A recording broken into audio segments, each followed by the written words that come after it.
आज मैं स्टार्ट करता हूँ अपने एक अनुभव के साथ। एक बार ओपीडी में मेरे पास एक पेशेंट आया जो अपनी प्रॉब्लम लेकर आया था वेरिकोज वेन की, और बेसिकली वो मेरे से ऑपरेशन के बारे में जानकारी हासिल करने आया था।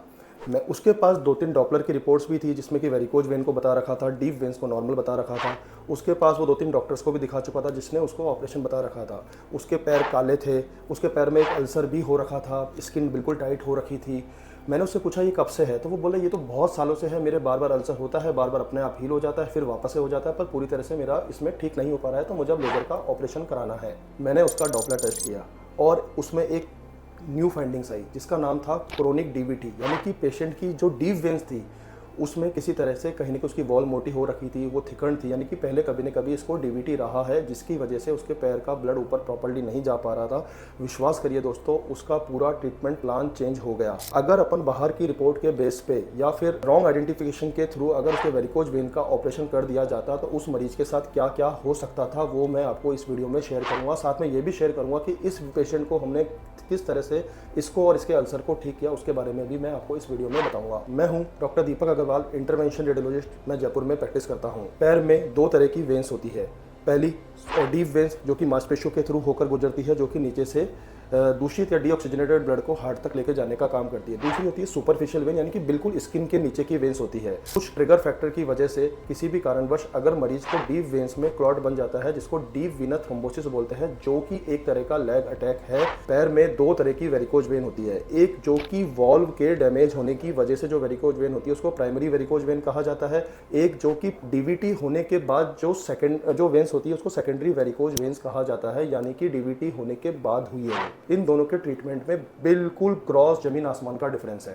पैर में जब डीवीटी हो जाती है, अब विश्वास करिए कि वेन्स एक सिंगल वॉल लेयर वाली एक खून की नस होती है, जिसमें कि अगर वेन्स में एक बार क्लॉट बन जाए तो वो वेन्स को ऑलमोस्ट डैमेज कर देती है। उसकी वॉल्स इरेगुलर हो जाती है, उसमें थिकनिंग हो जाती है, उसकी जो ल्यूमन होती है उसमें जाले पड़ जाते हैं। लेकिन पैर से नीचे से साफ जो दूषित ब्लड को ऊपर तो भेजना ही है, तो बहुत सी बार जो सुपरफिशियल वेन्स है वो डीप वेन्स का काम करना चालू कर देती है या उसमें मदद करती है, जिसकी वजह से over the period of time वो सुपरफिशियल वेन्स फूल जाती है और जिसको अपन वेरिकोज वेन कहा जाता है।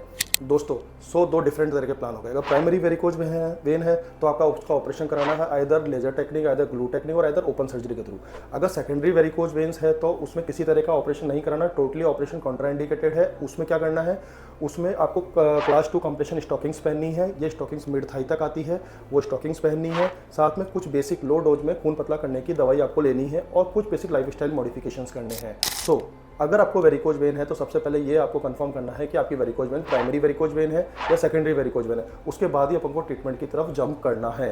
दोस्तों अगर आपके दिमाग में किसी भी तरह के कोई भी प्रश्न आ रहे हो तो आप मुझसे बेझिझक होकर नीचे कमेंट सेक्शन में पूछ सकते हैं, मैं उसका डेफिनेटली जवाब दूंगा। दोस्तों अब आते हैं सबसे इंपॉर्टेंट सेक्शन पे कि उस पेशेंट का जो हमारे पास आया था अल्सर के साथ, उसका हमने क्या किया। दोस्तों सबसे पहले हमने उसको, चूँकि उसके अल्सर की तरफ एक बड़ी वेन उस अल्सर में ड्रेन कर रही थी, तो सबसे पहले हमने अल्ट्रासाउंड में देखते हुए एक इंजेक्शन, एक फ्लोरोसेंट जिसको स्क्लेरोथेरेपी बोलते हैं, वो अपने इंजेक्ट किया, जिससे कि एटलीस्ट उस अल्सर की तरफ खून का प्रवाह कम हो जाए। और ये स्क्लेरोसेंट वो पदार्थ होता है जो कि खून की नस को जनरली बंद कर देता है। दूसरा हमने क्या किया, हमने उस पेशेंट को क्लास 2 कंप्रेशन स्टॉकिंग्स एडवाइस की कि आपको दिन भर पूरे डे टाइम में सुबह उठो, नहा धो के अपनी स्टॉकिंग्स पहन लीजिए और बिल्कुल रात को जब बिस्तर में जाओ उससे पहले स्टॉकिंग्स खोलनी है। ये स्टॉकिंग यूजली मिड थाई या फिर बिलो नी लेवल तक आती है। ये क्या करती है, बेसिकली ये पंपिंग एक्शन करती है। जब नीचे जो अगर स्टॉकिंग पहने रहोगे दिन भर आप ग्रेविटी के उसमें खड़े हो तो ब्लड नीचे से ऊपर आने में दिक्कत होती है, तो ये स्टॉकिंग क्या करेगी, पंपिंग एक्शन करेगी अपनी मांसपेशियों पर, जिसकी वजह से ब्लड ऊपर आने में हेल्प मिलेगी, जिसकी वजह से आपकी सूजन और आपके सिम्टम्स रिड्यूस होंगे। तीसरा हमने क्या बोला कि पेशेंट को जब भी रात को आपको सोए तो आपको पैर के नीचे 2 आइदर पिलो लगा के सोना है या फिर 2 अपने जगह पे कुछ भी ऐसी चीज़ लगा लीजिए जिससे कि आपके पैर 30 to 40 डिग्री ऊपर रहे, क्योंकि यूजली रात में हम 7 से 8 घंटे, 6 से 8 घंटे सोते हैं। सोते समय जब पैर में ब्लड ग्रेविटी के अकॉर्डिंग नीचे पड़ा रहता है, जिसकी वजह से सुबह जब हम उठते हैं तो पैर में भारीपन रहता है और ये सारे सिम्टम्स क्रिएट होते हैं। तो अगर रात को अगर पैर में ब्लड ऊपर की साइड रहेगा तो हमारा ब्लड ग्रेविटी के अकॉर्डिंग ऊपर चलता रहेगा, जिसकी वजह से हमें लेस सिम्टम्स आने की संभावना रहेगी। चौथा, हमने पेशेंट को, चूँकि अल्सर था तो पेशेंट को बोला कि सबसे पहले अल्सर को अपने हाथ पे ग्लव्स पहनिए, गर्म पानी से या फिर NS से, नॉर्मल सलाइन से अपने अल्सर को क्लीन करिए। फिर कुछ बेसिक जेल या जैसे कि मेगा हील जेल आता है या हाइड्रोहील जेल आता है, इसको अल्सर पे लगाकर उसकी ड्रेसिंग करिए और उसके ऊपर फिर स्टॉकिंग्स पहन लीजिए। 5वां, कुछ बेसिक लो डोज में खून पतला करने की दवाई जैसे कि रिवारोक्साबान, यानी कि इसको हमने बिल्कुल लो डोज पे 10 mg के आसपास की डोज में दी जाती है। और एक लो एंटी प्लेटलेट जो कि वापस से प्लेटलेट को एग्रीगेशन को रोके, ये भी एस्पिरिन नाम से आती है और इसको बिल्कुल लो डोज में दी जाती है। ये हमने मरीज को दी।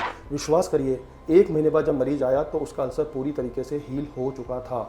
मरीज के सिम्टम्स काफ़ी हद तक रिड्यूस थे दोस्तों। इसलिए आपको अपनी बीमारी के बारे में जानना बहुत ज़रूरी है, क्योंकि वैस्कुलर बीमारियों के बारे में मोस्टली मेडिकल एक्सपर्ट्स को भी बहुत कम पता है। तो प्राइमरी वेरिकोज वेन और सेकेंडरी वेरिकोज के वेन के बारे में जानना बहुत ज़रूरी है। और आपको वेरिकोज वेन के बारे में और भी कुछ जानकारी हासिल करनी है तो हमारे बहुत से वीडियो आ चुके हैं जिसके बारे में आप इन वीडियो को क्लिक करके देखा जा सकता है।